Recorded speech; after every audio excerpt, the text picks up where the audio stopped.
오늘 말씀은 갈라디아서 5장 13절부터 26절, 제목은 성령의 열매와 육체의 일입니다. 하나님께서 우리를 불러 자녀 삼으신 목적 중엔 자유를 주시려 함이십니다. 아담의 후손으로 태어나는 모든 사람들은 원죄로부터 자유할 수 없다고 했습니다. 그래서 본능적으로 죽음을 두려워한다고 했죠. 누가 가르쳐 주지 않았는데도 말입니다. 사람 속에 흐르는 본능의 DNA에 두려움이 도사려 있는 것입니다. 죽음이 두려운 인생들은 나름대로 돌파구를 찾으려 합니다. 그 결과물들이 종교라는 것이죠. 때론 자신을 극도로 옭아매어서 절제의 삶을 살면 죽음의 두려움으로부터 자유할 수 있을 것이라는 생각도 합니다. 그것이 불교입니다. 또 어떤 사람들은 착하게 살면 죽음을 피할 수 있을 것이라고 생각해서 엄청 도덕적으로 사는 자들도 있죠. 유교가 그러합니다. 그렇지만 그 모든 것이 무용지물입니다. 사람의 노력으론 죽음이라는 그림자를 피해갈 수 없기 때문입니다. 이런 인생을 불쌍히 여기신 하나님께서 죽음의 문제를 해결해 주시기 위해 죄가 없으신 그리스도를 보내주신 것입니다. 어느 누구라도 그리스도를 구주로 믿게 되면 죽음의 문제가 해결됩니다. 그것이 바로 성경이 말씀하시는 자유인 것입니다. 하나님께서 죄와 죽음의 문제를 해결해 주신 목적은 자유를 육체의 기회로 삼지 말고 오직 사랑으로 서로 종노릇 하게 함이라고 하셨습니다. 사랑으로 서로 종노릇 하라. 서로가 중요한 것이라고 지난 시간에 말씀드렸습니다.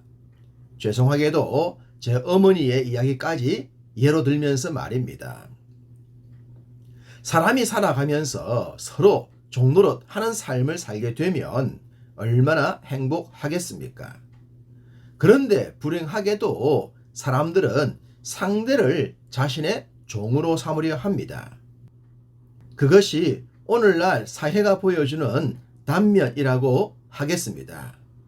역사 속에서 반복되는 전쟁, 제국주의, 침략, 지배자, 독재자, 일방통행, 내로남불, 갑질 등등 모든 것들이 상대를 종 삼으려는 도구들입니다. 그럼 자유로 종노릇하는 삶에 가르침을 받은 그리스도인들은 그런 삶을 살았는가, 살고 있는가 라고 반문한다면 그러지 못했다는 점도 인정할 수밖에 없습니다. 왜요? 왜 그랬을까요? 그것은 주님의 가르침을 오해했기 때문이죠. 자유의 의미를 곡해했거나 독점했기 때문입니다. 그 대표적인 것이 유대주의입니다. 자신들만 거룩하고 자신들만 의롭고 자신들만 하나님의 자녀가 될 수 있다는 뒤틀린 구원관 말입니다. 이런 것이 서로가 빠진 종노릇 하게 하는 것입니다. 이런 것을 알고 있었던 바울은 또다시 자유함의 참 의미를 강조합니다. 14절, 온 백성은 내 이웃 사랑하기를 내 자신같이 하라 하신 한 말씀에서 이루어졌나니. 이 말씀은 로마서 13장 10절과 조화를 이룹니다. 사랑은 이웃에게 악을 행하지 아니하나니 그러므로 사랑은 율법의 완성이니라. 율법은 사랑과 한 세트라고 하겠습니다. 만약 율법에서 사랑을 빼버린다면 때리고 채찍질하며 책망하는 것밖에 남는 것이 없을 것입니다. 앞서 말씀드린 유대주의가 그랬던 것처럼 말입니다. 서로 종노릇 하라는 말씀처럼 사랑도 자기 자신을 사랑하는 것처럼 하라고 했습니다. 그렇습니다. 여기서도 중요한 것이 서로이지 않겠습니까? 상대를 남으로 보지 말고 자신과 같은 존재로 보라는 겁니다.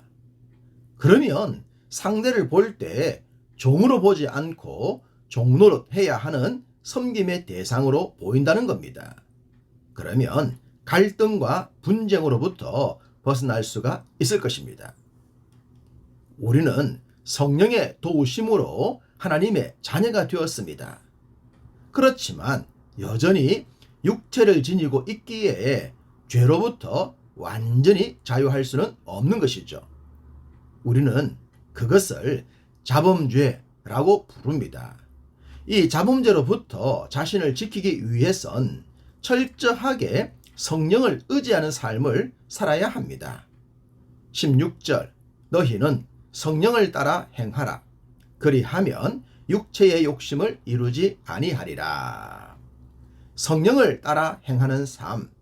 그럴 때에 죄로부터 자신을 지킬 수가 있습니다. 이것은 죽을 때까지 평생 반복해야 하는 진행형입니다. 구원은 단번에 이루어진 완료형이지만 육신의 삶이 끝날 때까지 죄로부터 자신을 보호해야 하는 진행형이기 때문입니다. 바울은 17절부터 26절에 두 종류의 열매에 대해 기록하고 있습니다. 아마 신앙생활을 조금이라도 하신 분들은 성령의 9가지 열매에 대해 잘 아실 것입니다. 대부분 들으는 보셨을 것이고 말입니다. 사랑과 희락과 화평과 오래 참음과 자비와 양선과 충성과 온유와 절제 말입니다. 성령의 열매도 사랑으로부터 시작됨을 알 수 있습니다.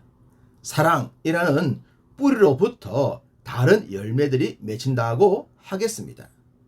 이처럼 사랑은 아무리 강조해도 지나치지 않습니다. 성령의 지배를 받는 신앙인이라면 이 9가지 열매 중에 어떤 것이라도 맺을 것이라고 믿습니다. 최소한 서로 종노릇 하는 삶만 살더라도 사랑의 열매를 맺는 것이니 열매 맺는 믿음이 되는 것입니다. 이에 반해 육체의 열매를 맺을 수도 있다고 합니다. 19절 육체의 일은 분명하니 라고 했는데요. 육체의 열매라고 하지 않고 육체의 일이라고 했습니다. 열매라고 부를 수 없을 그럴 정도로 부끄러운 것들이기 때문입니다. 13절에 자유로 육체의 기회로 삼지 말고 오직 사랑으로 서로 종노릇 하라고 했습니다. 왜 자유를 육체의 기회로 삼지 않아야 합니까? 육체의 열매, 곧 육체의 일이 맺히기 때문입니다. 사람들은 하나님께서 주신 자유로 얼마든지 두 종류의 열매를 맺을 수가 있다는 겁니다. 거듭난 그리스도인이라고 하더라도 말입니다. 그러니 성령을 의지하는 것이 중요할 수밖에 없는 것입니다. 육체의 열매는 다양한데요.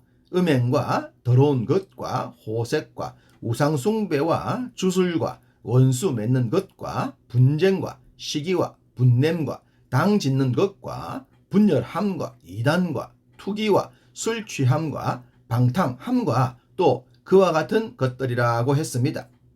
일일이 설명하기엔 너무 많은 이것들의 결과는 하나님의 나라를 위협으로 받지 못하는 것이라고 하십니다.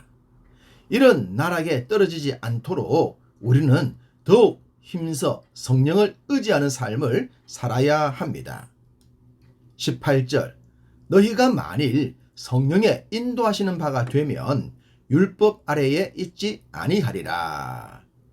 성령의 인도를 받고 살면 율법의 외적 조항에 붙들리는 것이 아니라 사랑의 삶을 살게 되는 것입니다. 늘 사랑의 마음으로 살아오셨겠지만 더욱 사랑을 실천하며 삽시다. 또한 더욱 성령을 의지합시다. 오늘도 성령 충만 사랑 충만하시기를 간절히 소망합니다.